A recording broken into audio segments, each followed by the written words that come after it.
That's no way to answer the phone, Susie. Hello, Matthews residence. This is Jimmy. Just a minute, please. Uncle Bill, Captain Adams wants to talk to you. Thanks, Jimmy. Hi, Captain. This is Bill. No, we don't usually have ducks answer the phone. That one belongs to Susie. My niece and nephew are visiting me, and I promised to take them on a picnic. Oh? You need that poster today? If it doesn't stop, there won't be any picnic. No, we don't. The thing you call. Cracker Bring it likes over. it. Yeah, it's Soon as great the sun weather for lets ducks. Oh, sure. Glad to do it. Bye. Captain Adams wants this poster I've done for him delivered to him at police headquarters today. I'll drop it off on our way to the park. Good thing I got that phone call. If he hadn't reached me, I wouldn't have gotten it to him on time. I never thought about that, Uncle Bill. You never thought about what? What did people do before the telephone was invented? How did they get messages to each other in a hurry? Well, while we're waiting for the rain to stop, let's see if we can find out by playing make-believe. Oh, good. That sounds like fun. Now, here's our friend.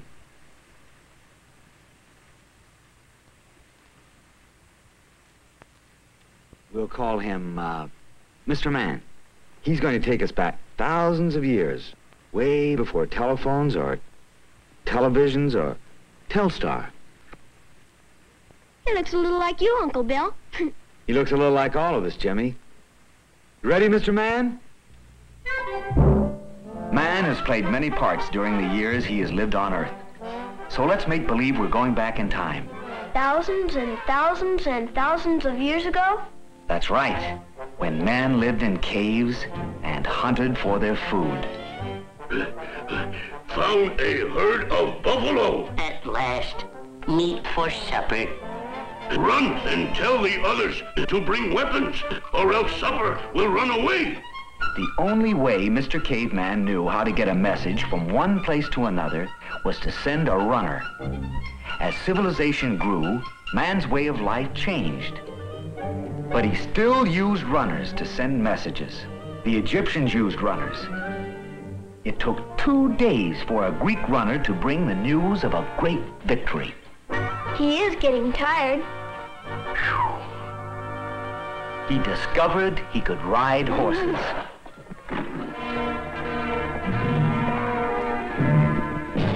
The Romans used horses. So did the knights.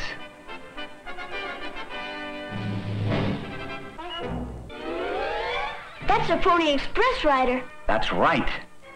But man wanted to send messages faster than a runner or horse could travel.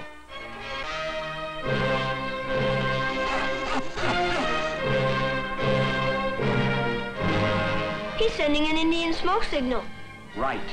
But only the simplest messages could be sent this way. And none at all if it rained. He learned to use flashing mirrors by daylight and blinking lights when it was dark. He couldn't send messages very far that way, could he? No, Jimmy, he couldn't. But man has always been able to solve his problems by inventing new things. That's a telegraph message. Yes. About 125 years ago, Samuel Morse invented the telegraph, a way to send code messages over an electric wire. The code was made by using different clicks for each letter of the alphabet. First message sent over 40 miles of wire was, "What hath God wrought?" The telegraph was, and still is, wonderful. But Mr. Man wanted to send his voice over a distance, to carry on a real conversation. Then in 1876, a man found a way. He invented the telephone. Hey, that's your phone, Uncle Bill. Hello, Matthews residence. This is Jimmy. Hi, Mom. Hi. Yes, we got here before the rain started. Uncle Bill's going to take us on a picnic if it lets up.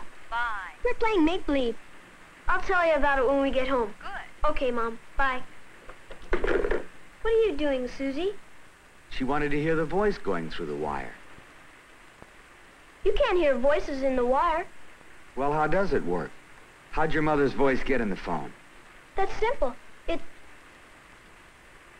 That's funny. I don't know. I never thought about it before. We were talking as if we were in the same room. How does the telephone work, Uncle Bill? Magic? No, not magic, Susie, but science. Science of sound waves and electricity. How do they work?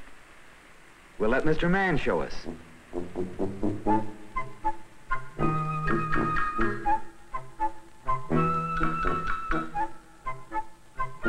We'll pretend now he's a musician. All sounds come from a movement of the air, back and forth, like waves. I don't see any waves. See the string move back and forth? I have seen strings and rubber bands move back and forth, but I've never seen a sound wave. Well, you can't really see them, you hear them. If you could see them, they'd look like this. Different kinds of sounds make different kinds of sound waves. A low sound makes a different wave than a high sound.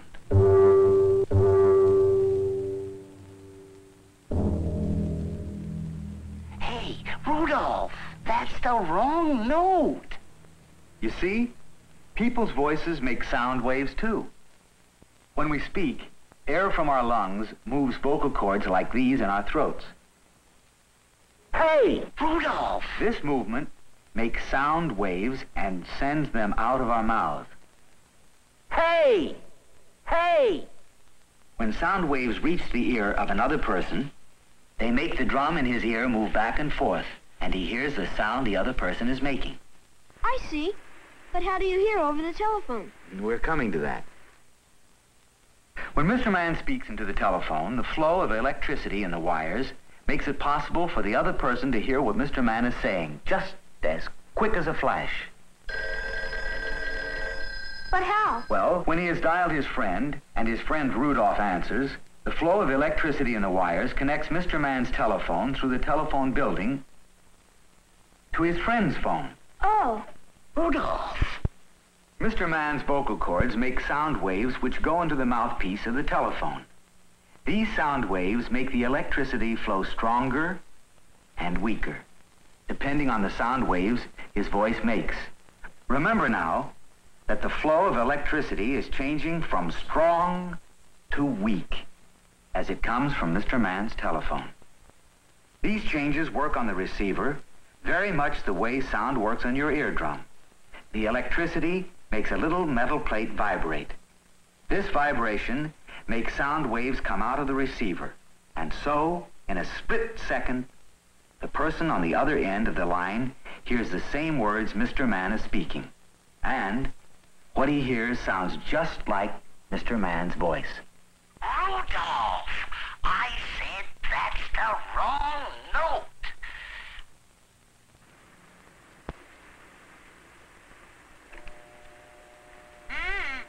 Ah, Susie, you shouldn't play around with the telephone. Somebody may be trying to... See? Somebody was trying to call us. Bill Matthews. Would you repeat that slowly, sir? Well, you must have the wrong number. What number are you calling? It's Mabel Oberlair! Well, not so loud. Oh, excuse me, doesn't Mabel Oberlair live there? I'm sorry, but this is 555-3759. I shouldn't lose my temper, even when people roar into the telephone at me. Always talking, always talking. It's a good thing animals don't talk on the telephone. Say, let's pretend we're at a talking animal circus. Mr. Mann can be the ringmaster. Sounds like fun. There we are. May I draw his whip? Sure.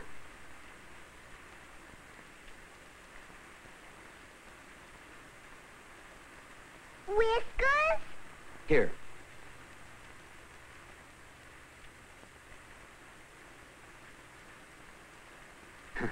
All set, Mr. Mann? Ladies and gentlemen, presenting the greatest, the most sensational talking animal act the world has ever heard. Introducing the lion and the mynah bird. Miss Myrtle Minor Bird speaking. How are you? Please don't roar at me. What did the lion do wrong, Jimmy? You don't have to shout into the telephone to be heard. That's right. Just use your normal speaking voice and speak directly into the mouthpiece. I'm sorry, Myrtle. Presenting the impatient squirrel and the sleepy bear. Watch, Jimmy. When you dial, you should make sure you bring your finger all the way around to the finger stop. Then for each number, let the dial go all the way back by itself. Each number, all the way. Then let go. See? Yes, sir.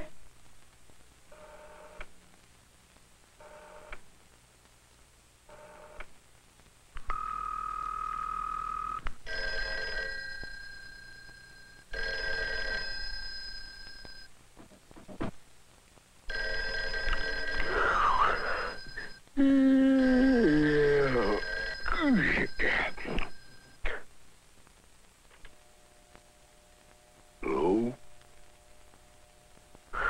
Hello?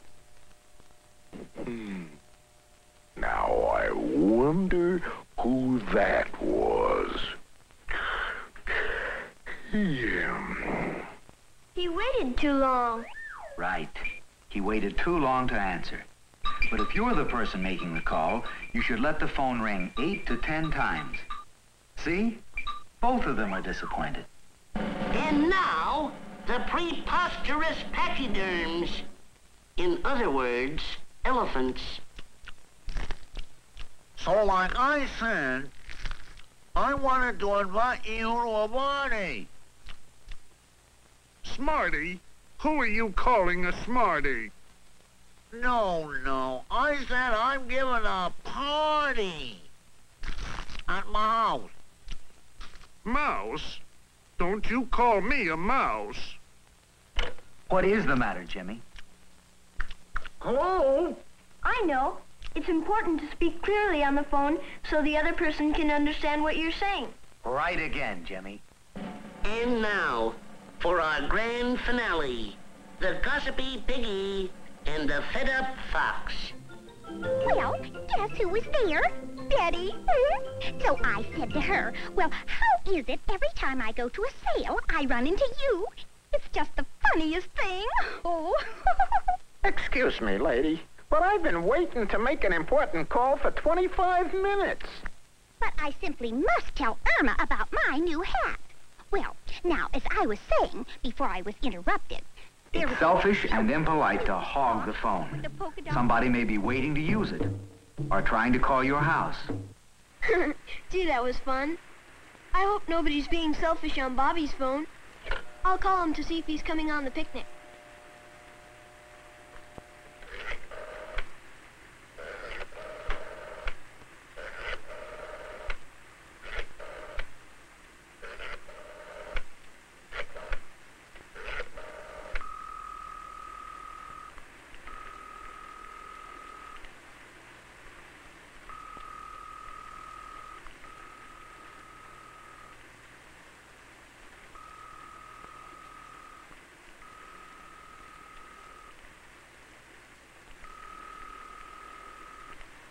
No answer. You sure you dialed the right number? Well, Better look it up.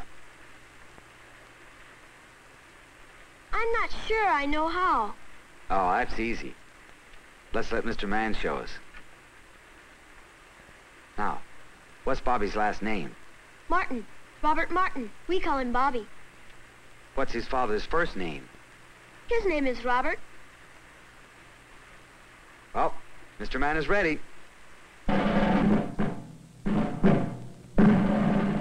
Attention! Robert Martin, front and center. Telephone book formation. In the telephone book, the last name always comes first. Like that. Martin Robert. Okay, suppose his name was Raymond. Let's see. A comes before O in the alphabet. So R-A of Raymond comes before R-O of Robert. I know. And the telephone book is arranged in alphabetical order, as in the dictionary and the encyclopedia, where we look up words and facts. Raymond Martin, telephone book formation. How about Roger Martin? You try it, Jimmy. Let's see. All the letters are the same up to this point, but the next ones are different. In the alphabet, we see that G comes after B. So Roger is listed after Robert under the Martins in the telephone book. That's right, Jimmy. Good. Roger Martin, telephone book formation. Now, what if his name were Robert Mayer? M-A-Y-E-R. Remember, the last name comes first in the telephone book. Well, May comes after Mar because Y comes after R in the alphabet. So Robert Mayer would be after all the Martins in the telephone book. Right again. Now I can do it.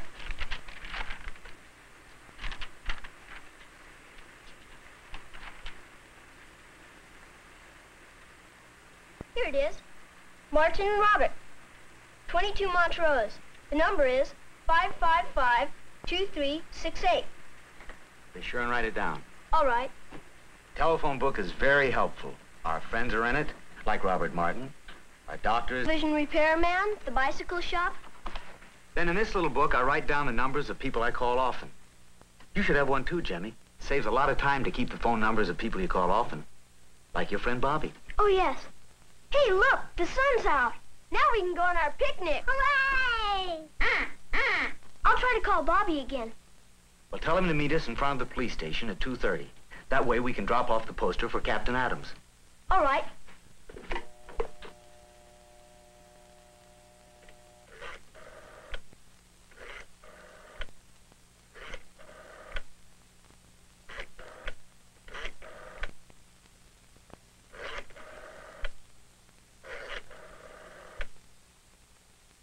Hello, Mrs. Martin. This is Jimmy Matthews. May I please speak to Bobby? Thank you. Hi, Bobby. Listen, we'll meet you in front of the police station at 2:30. Don't forget to bring your ball and glove.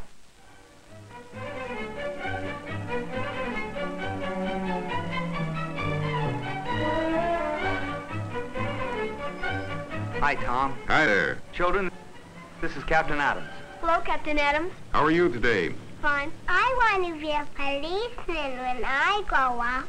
She wants to be everything when she grows up. Here's the emergency poster you wanted. Thanks. I think Jimmy and Susie would like to know how valuable the telephone is in emergencies.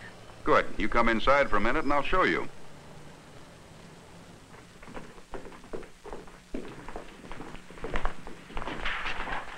Now, the telephone helps us because it lets us know right away when we're needed and how, when, and where we can help people. How would I call the police if I needed them? This poster your uncle made will show you how. We want to use this to show children how to get help. In an emergency, you dial 0 to get the telephone operator. Be sure you hear the dial tone first. Remember? Yes, sir. A 0 is the last hole on the dial. Now see? Be sure you bring the dial all the way around to the stop. Then remove your finger and let the dial go back. Now you dial 0 once, and the operator will answer. Then what? Then you say, "I want a policeman, please," and the operator will connect you with the police station. Now, when somebody, like the sergeant here, answers, you tell him who you are, where you are, and why you're calling the police. Police station, Sergeant Evers. Hi, Linda. Oh, that's too bad. May I have your name and address, please? Mrs. Jane Hoskins. Mm-hmm. 42 Barton. And your phone number? 555-1029. How old is Linda? 5. 5. Yes. Where did you see her last? In our front yard. And how long has she been missing? Half hour. And what was she wearing? A sort of strawberry pink dress and a yellow cotton sweater. A pink dress and a yellow sweater. Yes, sir. All right, Mrs. Hoskins. Don't worry.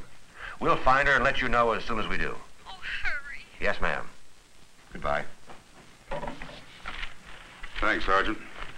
Now, see how careful we are to write everything down? Pardon me. Yes, sir. Get out an all points bulletin. 5-year-old girl lost. Linda Hoskins. Last seen on Elm Street. Here's a description. Sarge, this is Officer Jensen, 6th and Elm Street. That's what I'm calling you about. She was all alone, looking in a toy store window. Oh, sure, she's fine. Good work, Officer Jensen. We'll have a car over to pick her up right away. See how the telephone helps us do our job? Call Mrs. Hoskins and tell her we found her little girl. Over here at the window, I want to show you something.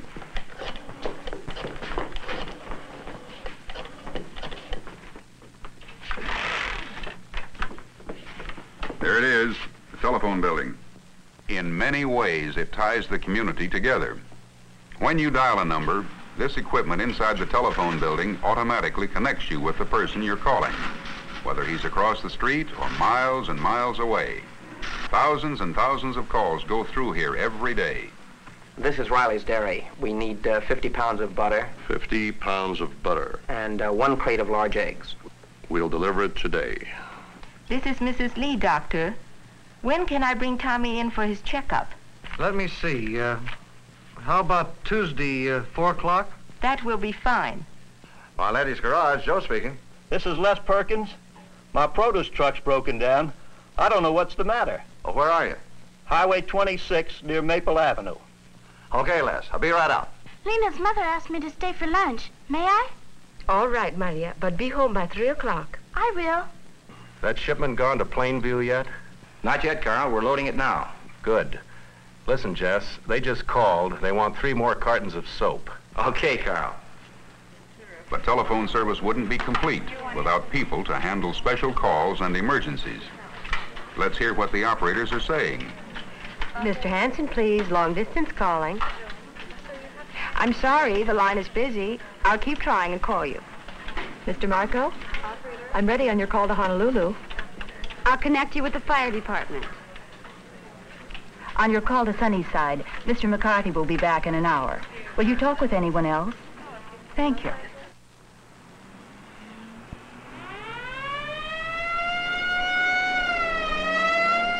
The fire department needs the telephone as much as we do. I'm sure of that. Well, thanks a lot, Captain. Not at all. Thank you for bringing the poster. Have fun, everyone. Goodbye. It's after 2:30. I wonder where Bobby is. I'm sure you'll be here soon. Like Quacker. Jet plane flies a lot higher and faster than Quacker. Can telephones reach up into the sky? They can and they do. And even more amazing, men are working with communication satellites that orbit the Earth. These satellites can carry telephone messages and television pictures to and from many different parts of the world. And outer space? Yes, Jimmy, outer space too. Man himself is in it. All systems go. A-OK. Why, it's Mr. Man. Yes. And just think, Jimmy and Susie, someday in the future you may pick up a telephone and soon be talking with your friend, even if he's on the moon.